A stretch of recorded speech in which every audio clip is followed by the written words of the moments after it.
할렐루야. 지난밤도 평안하셨는지요? 하나님의 은혜가 놀랍습니다. 하나님이 오늘도 은혜를 주십니다. 오늘 하루도 그 은혜 가운데 살아가시기를 간절히 바랍니다. 주님이 주신 복을, 주님이 주신 은혜를 한번 세어 보시기를 바랍니다. 기록해 보시기를 바랍니다. 고백해 보시기를 바랍니다. 주의 크신 복을 알게 될 것입니다.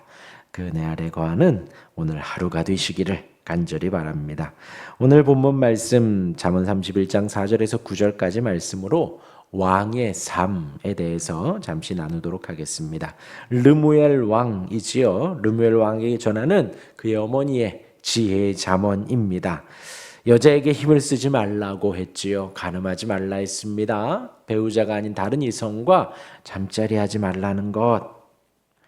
힘을 거기에 쓰지 말라 했습니다. 그렇게 하신 후에 오늘은 포도주를 멀리하라 하십니다. 포도주를 멀리하고 또한 가난하고 궁핍한 자를 돌보라라고 합니다. 오늘 말씀을 한번 살펴보도록 하겠습니다. 4절입니다. 르무엘아, 포도주를 마시는 것이 왕들에게 마땅하지 아니하고 왕들에게 마땅하지 아니하며 독주를 찾는 것이 주권자들에게 마땅하지 않도다 했습니다. 여기서 포도주를 마시는 것, 독주를 찾는 것, 그렇게 하지 말라고 계속해서 강조하고 있습니다.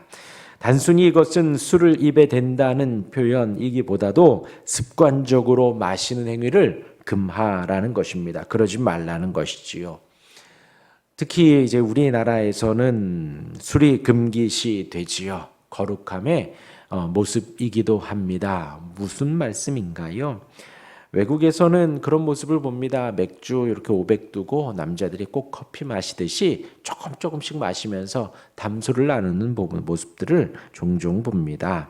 어색하지 않습니다. 그러나 우리나라는 맥주를 500을 들고 조금씩 마시고 있다면 이미 그것은 앞전에 많이 마시고 더 이상 들어갈 데 없어 조금씩 마시는 것이지요.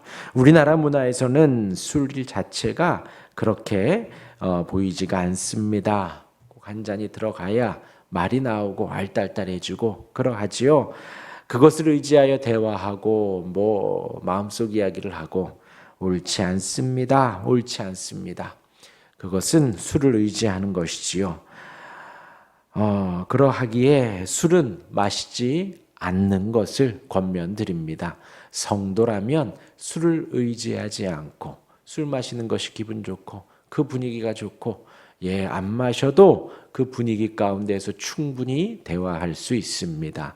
술이 우상이 되어버린 거죠. 술이 기후식품이라면 마시고 싶을 때 마시고 싶지 않을 때 이렇게 구분할 수 있습니다. 그러나 술을 드시는 분들 그렇게 하지 못합니다. 항상 하루에 반주는 해야 하고 꼭 조금은 마셔야 대화가 되고 그러하지요. 술을 의지하지 마시고 하나님을 의지할 수 있기를 바랍니다. 습관처럼 그렇게 마시지 말라는 말이에요.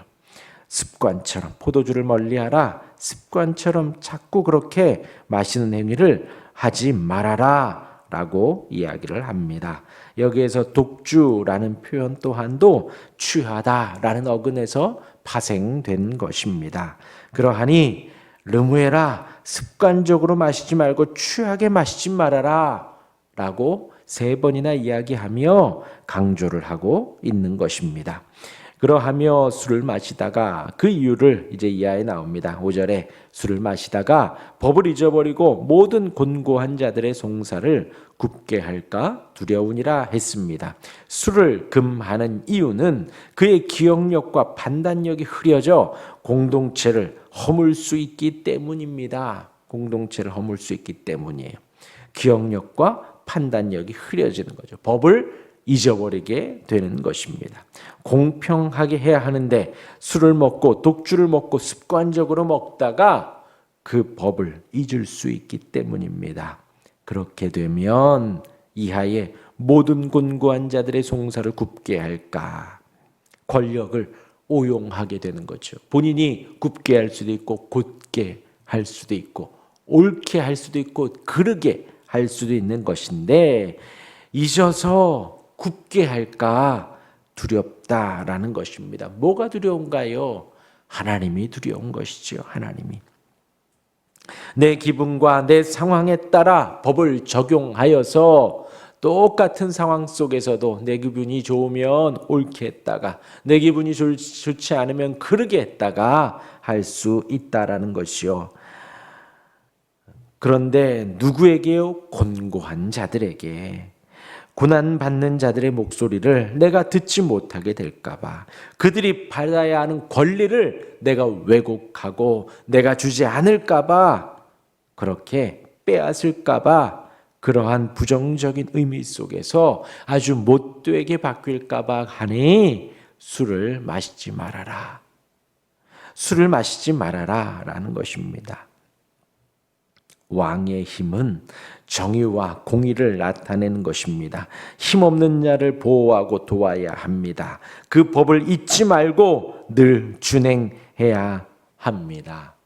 그러나 술은 자기중심적인 쾌락 생활에 살아가게 합니다. 왕의 통치를 방해하는 것이지요. 그러지 말라는 것입니다. 비단 왕뿐이겠습니까? 우리 성도도 마찬가지입니다. 항상 법을 기억하고, 제가 강조드립니다. 말씀을 보라고요.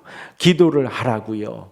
말씀과 기도가 우리 성도의 살아가는 삶의 법과 규칙입니다. 하나님께서 많은 법, 아까 서두에 말씀드렸어요. 받은 복을 세어보아라. 하나님이 우리에게 주신 복이 얼마나 크고 놀라운데 그 복을 기억하고 고백하는 유일한 하나님이 하라고 하신 것이 말씀과 기도입니다.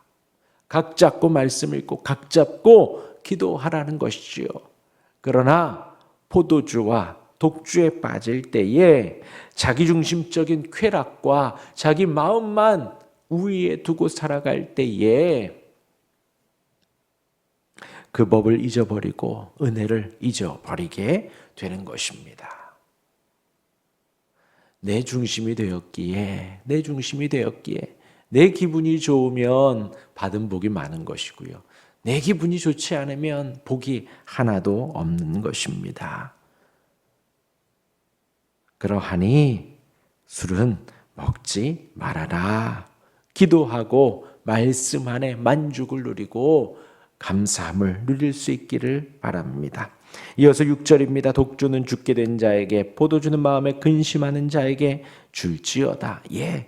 술은 왕이 즐기다가 힘없는 자를 돕지 못하고 곤고한 자를 힘들게 하고 법을 틀리게 할까 봐 두렵다. 그럼 그 술은 어디다 씁니까? 할 때에 독주는 죽게 된 자에게, 포도주는 마음에 근심하는 자에게 줄지어다 합니다.